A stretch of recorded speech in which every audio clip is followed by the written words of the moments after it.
पेशाब में दुर्गंध का होना या फाउल स्मेल का होना काफ़ी कॉमन प्रॉब्लम है। काफ़ी लोग हमारे पास इस समस्या से पीड़ित होकर आते हैं, हमसे पूछते हैं। ज़्यादातर दिमाग में यही सबसे पहला ख्याल आता है कि अगर स्मेल या दुर्गंध आ रही है तो सबसे ज़्यादा कारण इसका इन्फेक्शन ही होना चाहिए। इसमें और कोई पॉसिबिलिटीज़ को हम ज़्यादातर कंसिडर नहीं करते। हमको ज़्यादातर ये लगता है कि एंटीबायोटिक दे दिया और काम ख़त्म हो गया। तो आज बात करने की कोशिश करेंगे कि इन्फेक्शन ऑब्वियसली सबसे कॉमन रीज़न तो है ही है जिसकी वजह से स्मेल आती है, लेकिन अगर कोई और कारण भी है या नहीं, उसमें क्या कर सकते हैं क्या नहीं कर सकते, कौन से मेडिसिन से बेनिफिट हो सकता है, कौन से डाइटरी या फूड स्टफ से बेनिफिट हो सकता है, इस तरह के पेशेंट में जिनको यूरिन में फाउल स्मेल आ रहा है या ख़राब स्मेल आ रहा है, उसमें क्या रीजंस हो सकते हैं, इस बारे में डिस्कशन करेंगे।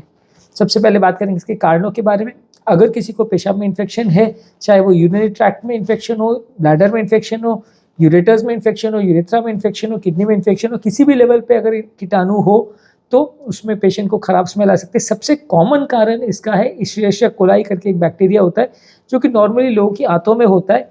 ये ज़्यादातर पेशेंट में इन्फेक्शन करता है यूरिनरी ट्रैक्ट का, और इसमें लोगों को स्मेल भी आने लगती है, यूरिन का झाग भी आने लगता है, यूरिन बार बार भी होती है और यूरिन में एक क्लाउड या सफ़ेद कलर का डिस्चार्ज भी आने लगता है। तो वो काफ़ी कॉमन प्रॉब्लम है जो इशरिशिया कोलाई नामक बैक्टीरिया के इन्फेक्शन से होता है। इसके अलावा अगर किसी को ब्लैडर का इन्फेक्शन है, यानी पेशाब जहाँ पे स्टोर होता है वहाँ पे अगर इन्फेक्शन है तो भी लोगों को जलन होती है, तो भी लोगों को यूरिन में स्मेल आती है। इसमें लोगों को यूरिन करने के दौरान बहुत फाउल स्मेल आएगी, बार बार यूरिनेशन होगा और वैसे ही क्लाउडी या सफ़ेद कलर जैसा यूरिन होगा। किडनी के इन्फेक्शन में भी वैसे ही है, लेकिन किडनी के इन्फेक्शन में एक चीज़ और एसोसिएटेड है कि जहाँ पे पेशेंट को फाउल स्मेलिंग यूरिन या इन्फेक्शन के साइंस तो आएंगे, लेकिन वहाँ पे पेशेंट को फीवर भी बहुत ज़्यादा आ सकता है। खैर फीवर बाकी जगह के इन्फेक्शन में भी आ सकता है, लेकिन पीठ में दर्द होता है या जहाँ किडनी है उसके कैप्सूल में इन्फ्लेमेशन या सूजन हो जाती है, जिसकी वजह से लोगों को उस एरिया में पेन होता है और पेशेंट को नोजिया वॉमिटिंग होता है। अगर पेशेंट के यूरिन में कई बार कलर्स भी चेंज हो जाता है, कई बार पेशेंट को आप ब्लड टेस्ट करते हैं तो क्रिएटिनिन वैल्यूज भी बढ़ी हुई मिलती है, किडनी के टॉक्सिसिटी के फीचर्स भी मिलते हैं। तो किडनी का इन्फेक्शन सबसे ज़्यादा डेंजरस होता है। ऑब्वियसली इन्फेक्शन सबसे नीचे है तो सबसे इजीली मैनेजेबल है। यूरेथ्रा से बढ़ के जब वो ब्लैडर में आता है, यूरेटर्स में आता है, किडनी में आता है, तो जैसे जैसे वो ऊपर असेंड करता है उसको ट्रीट करना उतना मुश्किल होते जाता है और उसका प्रॉब्लम्स होने का चांस या परमानेंट डैमेज होने का चांस उतना बढ़ जाता है। तो फाउल स्मेलिंग यूरिन ज़्यादातर किसी भी लेवल पे इन्फेक्शन में हो सकता है, लेकिन अगर किडनी का इन्फेक्शन है तो ज़्यादा डेंजरस है। बाकी इन्फेक्शन है तो कंपेरेटिवली उनको मैनेज करना थोड़ा सा ईजियर है, थोड़ा सा कम डेंजरस है। हालांकि ये भी केस टू केस वेरी होगा क्योंकि कितना रेजिस्टेंट इन्फेक्शन है, कौन से कीटाणु का इन्फेक्शन है और उसमें क्या पैरामीटर्स है पेशेंट के, बहुत सारी चीज़ों पर डिपेंड करेगा। पेशेंट की इम्यूनिटी कैसी है, ये सब चीज़ें डिसाइड करेंगे कि पेशेंट को कीटाणु से लड़ने में कितनी मदद मिलेगी बॉडी से और एंटीबायोटिक का कितना रिस्पॉन्स आएगा। नेक्स्ट है इसके अलावा क्या कारण हो सकते हैं। इसके अलावा लोगों को लिवर की डिजीज़ में भी हो सकता है। जब लिवर में अगर कोई प्रॉब्लम हो और लिवर कोई कारण से फेल हो जाए या लिवर प्रॉपरली काम नहीं कर रहा है तो भी बॉडी में टॉक्सिन्स इकट्ठे हो सकते हैं, जिसमें लोगों को जॉन्डिस भी हो सकता है, कमजोरी हो सकती है, पेट में दर्द हो सकता है, यूरिन का कलर जॉन्डिस में जैसे पीला आता है वैसा कलर चेंज हो सकता है और इसके साथ भी यूरिन में फाउल स्मेल आ सकता है। इसके अलावा एक और कारण है कि अगर बॉडी डिहाइड्रेटेड हो, बॉडी में अगर पानी बहुत ज़्यादा कम हो तो भी यूरिन बहुत ज़्यादा कॉन्सेंट्रेटेड हो जाती है, इसलिए भी इसमें कई बार फाउल स्मेलिंग या खराब स्मेल या ओडर या स्मेल आता है। तो बेसिकली ये है कि सिर्फ अगर इन्फेक्शन ना भी हो तो कई बार सिर्फ डिहाइड्रेशन में कॉन्सेंट्रेटेड यूरिन होने की वजह से भी ऐसा स्मेल आ सकता है, तो उसको भी थोड़ा ध्यान रखने की ज़रूरत है। ऐसा नहीं है कि हर व्यक्ति जिसको यूरिन में इन्फेक्शन है उसको ही स्मेल आएगा और हर व्यक्ति जिसको स्मेल है उसको यूरिन में इन्फेक्शन होगा ही होगा। इसके अलावा कुछ फूड्स और बेवरेजेस भी है जैसे कि चौलाई यानी एस्पैरागस, गार्लिक यानी लहसुन, प्याज और कॉफ़ी, ये सारी चीज़ों में भी एक स्ट्रॉन्ग स्मेल होता है जिसकी वजह से लोगों को यूरिन में स्मेल आता है। ये सारी चीज़ें जब आप लेते हैं उसके बाद जब आप यूरिन पास करते हैं तो स्मेल आपको यूरिन में आ सकती है।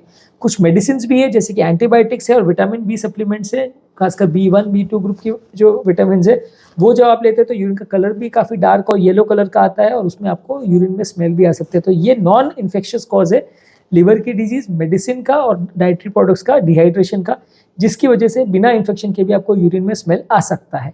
इसके अलावा इस तरह के पेशेंट्स को यूरिन के दौरान जलन भी हो सकती है, बार बार यूरिनेशन हो सकता है, यूरिन में झाग आना भी हो सकता है, यूरिन में ब्लड भी आ सकता है, यूरिन सफ़ेद कलर का भी हो सकता है, फीवर चिल्स हो सकते हैं यानी ठंड लेके बुखार आ सकता है, पीठ में दर्द हो सकता है, जहाँ किडनी है वहाँ पे सूजन हो सकती है और टच करने पर टेंडरनेस भी हो सकती है, उल्टी जैसा भी हो सकता है और प्योर किडनी फेलियर के साइंस भी आ सकते हैं। किडनी फेलियर के क्या साइन सिम्टम्स होते हैं उसके ऑलरेडी हमने एक सेपरेट वीडियो किया है जो कि आप मेरे चैनल पर देख सकते हैं।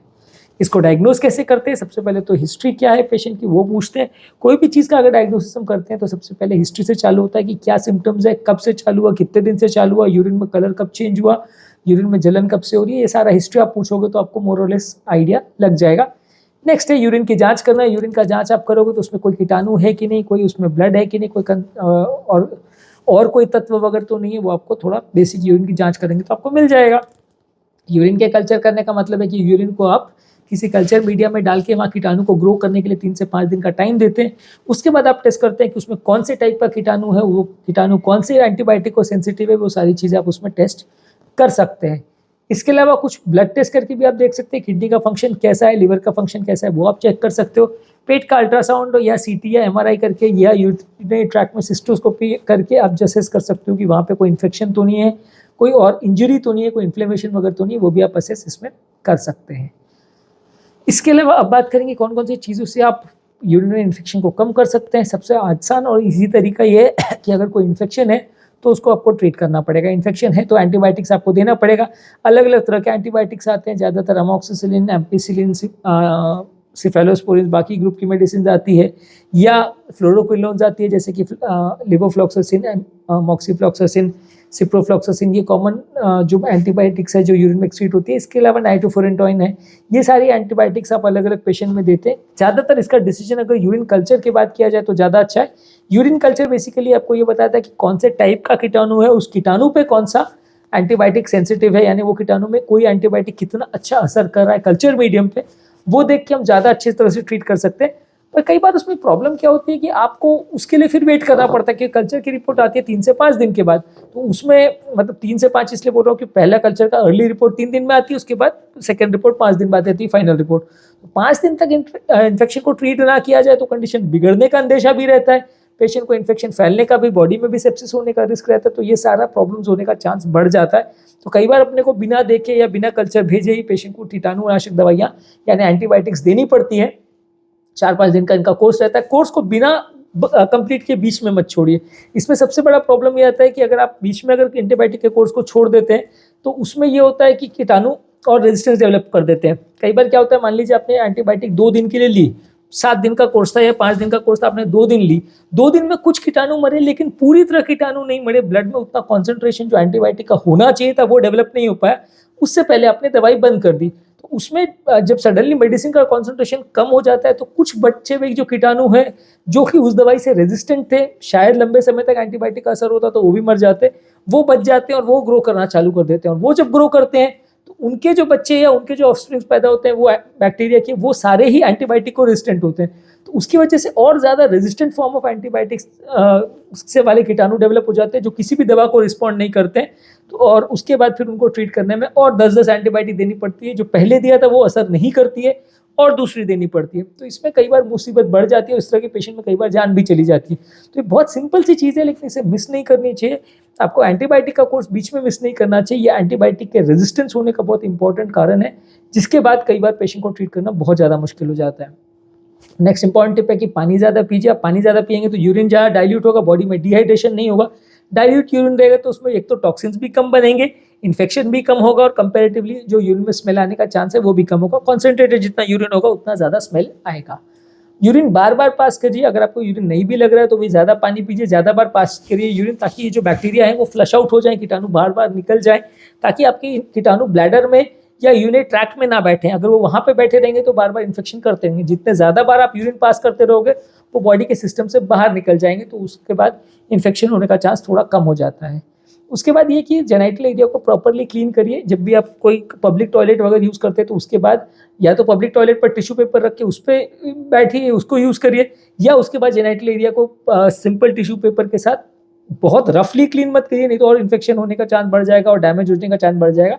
लेकिन उसको अच्छे से क्लीन करिए ताकि कंपेरेटिवली वो एरिया में आपको कोई कीटाणु ना रह जाए या कोई ऐसा गंदी चीज़ें या पदार्थ नहीं रह जाए जो कि बाद में जाके वहाँ पे कीटाणु डेवलप करे। तो इसलिए प्रॉपर जेनाइटल एरिया को क्लीन करना ज़रूरी है, प्रॉपर हाइजीन मेंटेन करना ज़रूरी है, डेली नहाना ज़रूरी है, जेनेटल एरिया को प्रॉपर्ली क्लीन करना ज़रूरी है। बहुत ज़्यादा स्ट्रॉन्ग एंटीबायोटिक्स यूज़ नहीं करना चाहिए। बहुत ज़्यादा स्ट्रॉन्ग एंटीबायोटिक्स या एंटीसेप्टिक्स आप यूज़ करते हैं तो वो फ़ायदा करने के बदले उल्टा नुकसान करती है। आपकी जेनेटल बैक्टीरिया उल्टा जो नेचुरल बैक्टीरिया है वो मर जाते हैं और हार्मफुल और ख़राब बैक्टीरिया वहाँ आ जाते हैं, जो कि आपको लॉन्ग टर्म ज़्यादा नुकसान करते हैं। इसके अलावा जो खाद्य पदार्थ है जैसे एस्पैरागस है, प्याज है, लहसुन है, ये सारी चीज़ें जिससे इन्फेक्शन मतलब यूरिन में स्मेल आने का चांस बढ़ जाता है, वो सारी चीज़ों को आप अवॉइड करें तो ज़्यादा अच्छा है, नहीं तो उसमें यूरिन में अननेसेसरी आपको थोड़ा स्मेल आएगा। तो आज के टॉपिक में हमने बात की कि कौन कौन सी चीज़ों से आपको यूरिन का इन्फेक्शन, यूरिन का जो स्मेल है, फाउल स्मेल, वो क्या क्या चीज़ों से होता है, क्या क्या चीज़ से बढ़ता है, क्या चीज़ों से आप उसे कम कर सकते हो। ऑब्वियसली जो कारण है उसको ट्रीट करेंगे, जैसे लिवर का, किडनी का जो भी इशू है उसको ट्रीट करेंगे तो प्रॉब्लम कम हो जाएगी। यदि इस टॉपिक को संबंधित आपकी कोई कमेंट्स, क्वेरी, सजेशन है, कोई और टॉपिक्स पर आप चाहते हैं वीडियोस बनाएं, कोई पेशेंट रिलेटेड क्वेरीज है तो नीचे कमेंट सेक्शन में उनके बारे में बताइए, हम उन्हें कवर करने का प्रयास करेंगे। अंत में मैं डॉक्टर नवीन अग्रवाल तहे दिल से आपका शुक्रिया अदा करूँगा कि आपने इस टॉपिक को एंड तक देखा। जो लोग हमारे चैनल पर नए हैं उन्हें रिक्वेस्ट करूँगा कि चैनल को सब्सक्राइब करें। ऐसा करने से चैनल को कंटिन्यू करने के लिए हमें मोटिवेशन और इंस्पिरेशन मिलती है, और जब भी हम कोई नया कंटेंट अपलोड करते हैं तो उसका नोटिफिकेशन आपको तुरंत मिल जाता है। आप तुरंत उस कंटेंट को देख सकते हैं, उसका बेनिफिट ले सकते हैं।